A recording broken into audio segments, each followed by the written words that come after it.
ನಮಸ್ತೆ. ಇದು ನೀರು ಪ್ಲಾನೆಟ್ ಮಾಡಿರೋದು ನಿಮ್ಗೆ ಹೆಂಗಿದೆ, ಹೆಂಗೆ ಹೆಲ್ಪ್ ಆಗ್ತಾ ಇದೆ ನೀರು ಹಿಡಿಯೋದಕ್ಕೆಲ್ಲ? ತುಂಬ ಹೆಲ್ಪ್ ಆಗ್ತಾ ಇದೆ ಸರ್. ನಮ್ಮ ಮುನಿರತ್ನಮ್ಮ ಅವರ ಎಮ್ ಎಲ್ ಎ ಆದಮೇಲೆ ಬಡವ್ರಿಗೋಸ್ಕರ ಈ ಪ್ಲ್ಯಾಂಟ್ ಮಾಡಿರೋದು ತುಂಬಾ ಹೆಲ್ಪ್ ಆಗ್ತಾ ಇದೆ. 5 ರೂಪಾಯಿ ಕಾಯಿನ್ ಹಾಕ್ಬಿಟ್ಟು ನೀರು ಹಿಡ್ಕೊಂಡು ಹೋಗ್ತಾರೆ. ಬೇರೆ ಕಡೆ ಎಲ್ಲ ಇದ್ರಲ್ಲಿ ತೊಗೋಬೇಕಂದ್ರೆ 20 ರೂಪಾಯಿ 25 ರೂಪಾಯಿ ಆಗ್ತಿತ್ತು. ಇದು ಬಂದಮೇಲೆ 5 ರೂಪಾಯಿ ಆಗಿದೆ ಸರ್. ನಮ್ಮ ಮೋಹನ್ ಕುಮಾರ್ ಅವರು ತುಂಬ ಒಳ್ಳೆ ಮನುಷ್ಯರು. ಅವ್ರು ಕಾರ್ಪೊರೇಟ್ರ್ ಮಾಡಿರೋದ್ರಿಂದ ನಮಗೆ ಅವ್ರ ಕಡೆಯಿಂದ, ಮುನಿರತ್ನಮ್ಮ ಕಡೆಯಿಂದ ಈ ಥರದ್ದು ಬಡವ್ರಿಗೆ ಬಗ್ಗರಿಗೆ ತುಂಬ ಹೆಲ್ಪ್ ಆಗ್ತಾ ಇದೆ.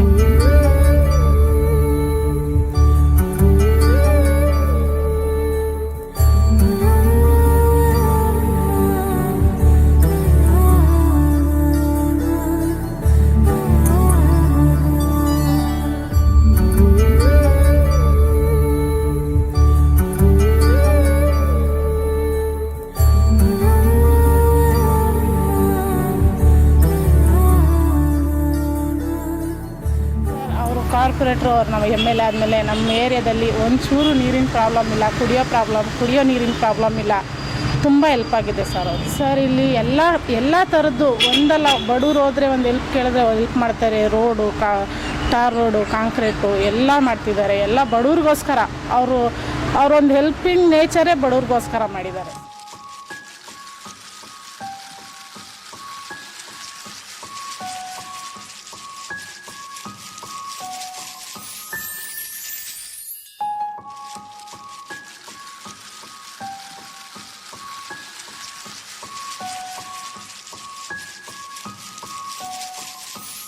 ಸರ್ ನಮಸ್ತೆ. ಅಂಡರ್ ಪಾಸು ಈಗ ಆಲ್ರೆಡಿ 60% ಕಂಪ್ಲೀಟ್ ಆಗ್ತಾ ಬಂದಿದೆ. ಹೌದು.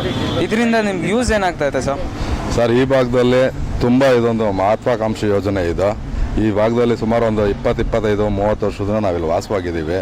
ತುಂಬ ಜನಕ್ಕಂತೂ ಇಲ್ಲಿ ಓಡಾಡೋದಕ್ಕೆ ಆಗಲಿ, ಒಂದು ಆ ಕಡೆಯಿಂದ ರಸ್ತೆ ದಾಟೋದಕ್ಕೆ ಆಗಲಿ ತುಂಬ ತೊಂದರೆ ಇತ್ತು.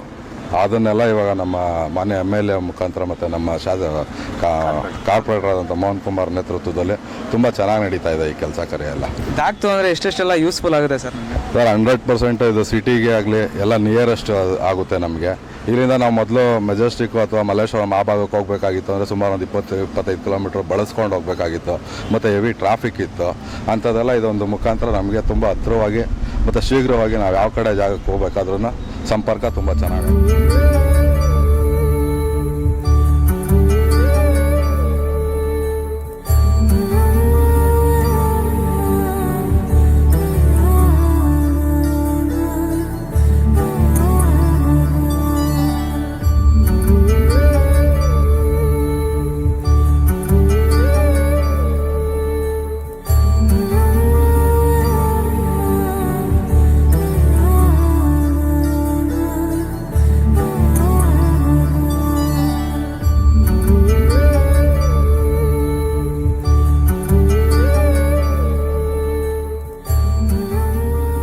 ಹದಿನೈದು ವರ್ಷದಿಂದ ನಮ್ಮ ರಾಜರಾಜೇಶ್ ಕಾನ್ಸ್ಟಿಟ್ಯೂಷನಲ್ಲಿ ಕಾಂಗ್ರೆಸ್ ಅನ್ನೋದೇ ಇಂದಿಲ್ಲ.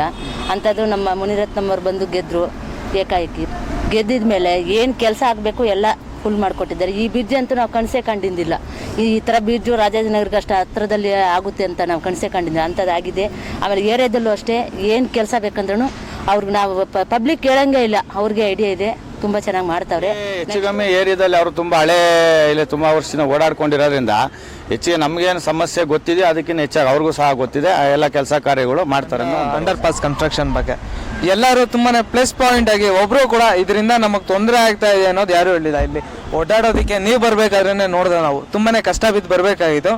ಆದರೆ ಅವ್ರು ಏನು ಹೇಳ್ತಾ ಇರೋದು ಅಂದರೆ, ಈಗ ಕಷ್ಟಪಟ್ಟರೆ ಎಷ್ಟು 1 ತಿಂಗಳು 2 ತಿಂಗಳು ಕಷ್ಟಪಟ್ಟರೆ ಮುಂದೆ ನಾವು ಆರಾಮಾಗಿ ಗಾಡೀಲಿ ಓಡಾಡ್ಬೋದು, ಆ ರೀತಿ ಫೆಸಿಲಿಟೀಸ್ ಮಾಡಿಕೊಡ್ತಾ ಇದ್ದೀನಿ ಅಂತ ಹೇಳ್ತಾರೆ. ಇನ್ನು ಎಷ್ಟು ತಿಂಗಳಾಗುತ್ತೆ ಸರ್ ಈ ಪ್ರೊಸೆಸಿಂಗ್ ಕಂಪ್ಲೀಟ್ ಆಗುತ್ತೆ? ಸರ್, ಈ ಕೆಲಸ ಬಂದು ಭಾಳ ದೊಡ್ಡ ಮಟ್ಟದ ಕಾಮಗಾರಿ. ಇದರಲ್ಲಿ ತುಂಬ ರಿಸ್ಕು. ಯಾಕೆಂದರೆ ನಮ್ಮ ಸುಂಕುತ್ಕಟ್ಟೆ ಅಲ್ಲಿ GRL ಇಂದ ಇಡೀ ಬೆಂಗಳೂರು ನಗರಕ್ಕೆ ಹೋಗೋಂಥ ಕಾವೇರಿ ಪೈಪ್ಗಳು ಸುಮಾರು 8 ಪೈಪ್ನ ಈಗಾಗಲೇ ನಾವೆಲ್ಲ ಈ ಲೈನಲ್ಲಿರ್ತಕ್ಕಂಥ ಪೈಪು ಸಂಪೂರ್ಣ ತೆಗೆದು ಇವತ್ತೆಲ್ಲ 6 ಮೀಟ್ರ್ ಕೆಳಗಡೆ ಅಳವಡಿಸಿದ್ವಿ ಪೈಪು. ಇದು ಕೆಲಸ ನಡೀತಾ ಇದೆ. ಅದಕ್ಕಿಂತ ಭಾಳ ಮುಖ್ಯವಾಗಿ ಗೇಲ್ ಗ್ಯಾಸ್ ಅಂತ ಒಂದು ಇದು ಅಳವಡಿಸಿದ್ದಾರೆ. ಸುಮಾರು ಅಲ್ಲೇ 10 ವರ್ಷ ಹಿಂದೆಗಡೆ ಗೇಲ್ ಗ್ಯಾಸ್ ಅಂತ ಹಾಕಿದ್ದಾರೆ. ಸುಮಾರು 10,000 ಮನೆಗಳು ಕನೆಕ್ಷನ್ ಇದೆ. ನಾವು ಒಂದು ಲೈನ್ಗೆ ಅದಕ್ಕೆ ಒಂದು ಸ್ವಲ್ಪನೂ ಟಚ್ ಮಾಡೋಕ್ಕಾಗಲ್ಲ, ಅಷ್ಟು ತೊಂದರೆ. ಅದೇ ರೀತಿಯಾಗಿ ಇವತ್ತಿನ ದಿನ ಏನು ಇವಾಗ ನಾವು ಇಲ್ಲಿ ಕೆಲಸ ಮಾಡ್ತಾಯಿದ್ದೀವಿ, ಎಲ್ಲ ಸಂಪೂರ್ಣ ಬಂಡೆ ಬಂದಿದೆ. ಇದು ಅಂಡರ್ ಪಾಸು ಆ್ಯಕ್ಚುಲಿ ಇದು ಬ್ರಿಡ್ಜ್ ಮಾಡೋಂಥ ಸಂದರ್ಭದಲ್ಲೇ ಇದೊಂದು ಅಂಡರ್ ಪಾಸ್ ಮಾಡಬೇಕಿತ್ತು.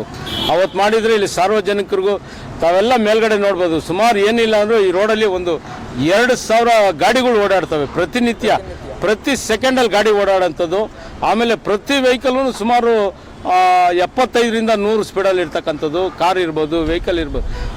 ನಮ್ಮ ಜನ ಈ ಕಡೆಯಿಂದ ಆ ಕಡೆ ದಾಟಕ್ಕಾಗಲ್ಲ. ವಯಸ್ಸಾದವರು ಅಂತವರು, ಶಾಲೆ ಮಕ್ಕಳು, ಆಮೇಲೆ ಭಾಳಷ್ಟು ಜನ ಎಲ್ಲ ಕೆಲಸಕ್ಕೆ ಹೋಗೋಂಥವ್ರು, ಈ ಕಡೆಯಿಂದ ಆ ಕಡೆ ಹೋಗೋಂಥ ಜನಗಳು ಭಾಳಷ್ಟು ಅಪಘಾತ ಆಗಿ ಇಲ್ಲಿರ್ತಕ್ಕಂಥ ನಮ್ಮ ಕಾರ್ಯಕರ್ತರುಗಳು, ಸುಮಾರು ಜನ ಇಲ್ಲಿರ್ತಕ್ಕಂಥ ಪಬ್ಲಿಕ್ಕು, ನಮ್ಮ ಶಾಸಕರಿಗೆ ಮನವಿ ಏನಂತ, ಸರ್ ನಮಗೆ ತಾವು ಏನಾನ ಮಾಡಿ ನಮಗೆ ಇದೊಂದು ಅಂಡರ್ ಪಾಸ್